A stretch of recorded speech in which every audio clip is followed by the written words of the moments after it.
Terpujilah nama Tuhan kita, Yesus Kristus, Allah yang kita sembah dan muliakan. Shalom. Berjumpa kembali dengan Bapak, Ibu, dan Saudara semuanya di dalam renungan pada malam hari ini. Renungan kita saat ini, kita akan sama-sama membaca firman Tuhan di dalam 1 Samuel 17 ayat 36 sampai dengan 37 yang berbunyi demikian. Baik singa maupun beruang telah dihajar oleh hambamu ini, dan orang Filistin yang tidak bersunat itu, ia akan sama seperti salah satu daripada binatang itu, karena ia telah mencemooh barisan daripada Allah yang hidup. Pula kata Daud, Tuhan yang telah melepaskan aku dari cakar singa dan dari cakar beruang, Dia juga akan melepaskan aku dari tangan orang Filistin itu. Kata Saul kepada Daud, pergilah, Tuhan menyertai engkau. Kisah yang baru kita baca merupakan cerita tentang Daud yang pada waktu itu sebenarnya hanya disuruh oleh ayahnya Isai untuk membawa makanan kepada kakak-kakaknya dan memberikan keju kepada kepala prajurit. Namun ketika sampai di tempat mereka, Daud melihat ada Goliat yang mencemooh barisan prajurit Israel. Semua para prajurit serta kakak-kakak Daud tidak ada yang berani untuk melawan Goliat.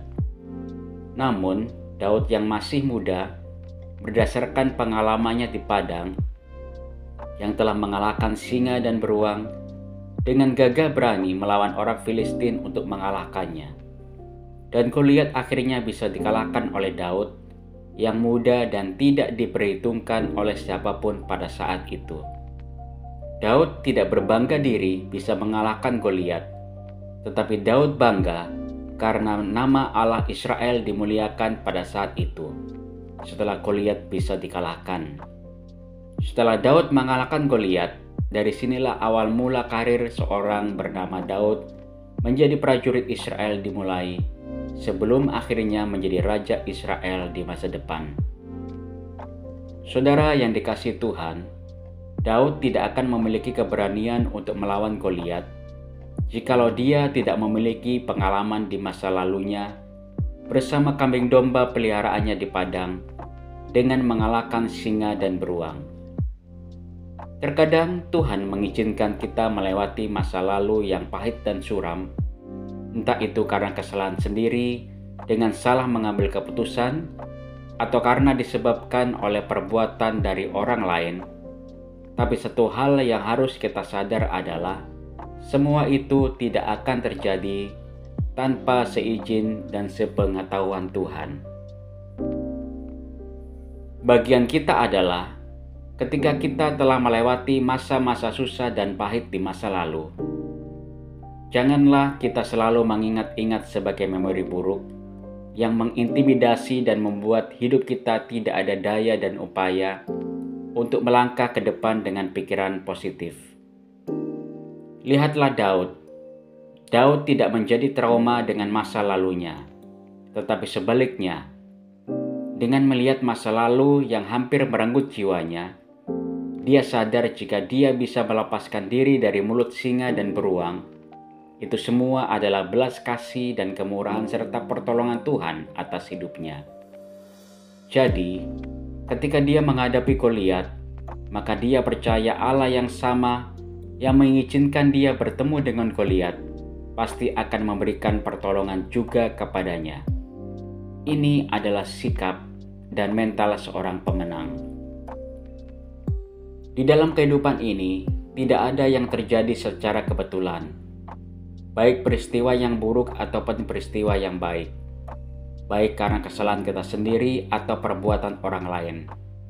Tetapi Tuhan adalah sutradara yang baik, bukan masalah soal siapa yang salah, namun Dia merancang ulang hidup masa depan kita dan apa yang telah terjadi di masa lalu dalam hidup kita, yang mungkin membuat kita trauma, frustasi, putus asa, dan bahkan tidak berpengharapan lagi, dipakai Tuhan untuk menjadi batu loncatan agar kita menjadi pribadi yang mau belajar dari apa yang sudah kita alami untuk kita pakai sebagai pengalaman dan menjadikan kita bijak untuk menjalani kehidupan yang lebih baik di masa depan sesuai dengan tujuan Tuhan atas hidup kita.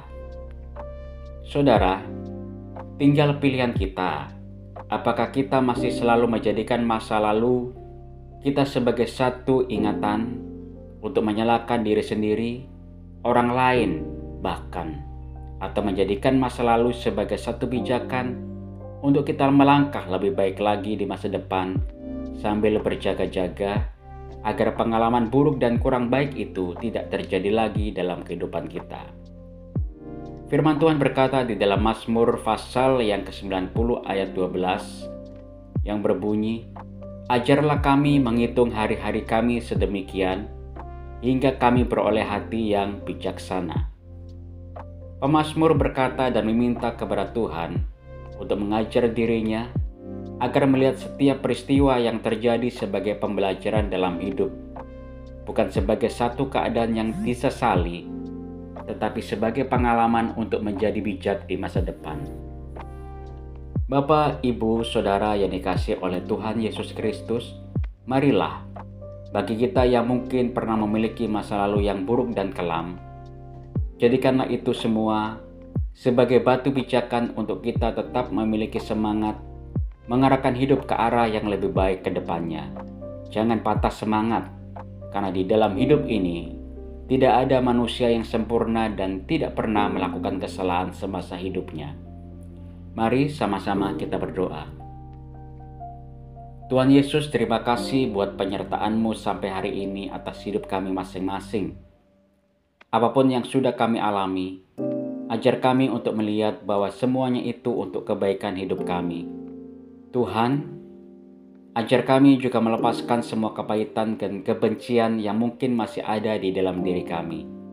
Kepada orang yang mungkin menurut kami telah membuat hidup kami hancur dan berantakan, kami percaya Tuhan mengasihi kami dan akan selalu memakai masa lalu kami sebagai bagian rencana Tuhan untuk menjadikan masa depan kami penuh dengan pengharapan.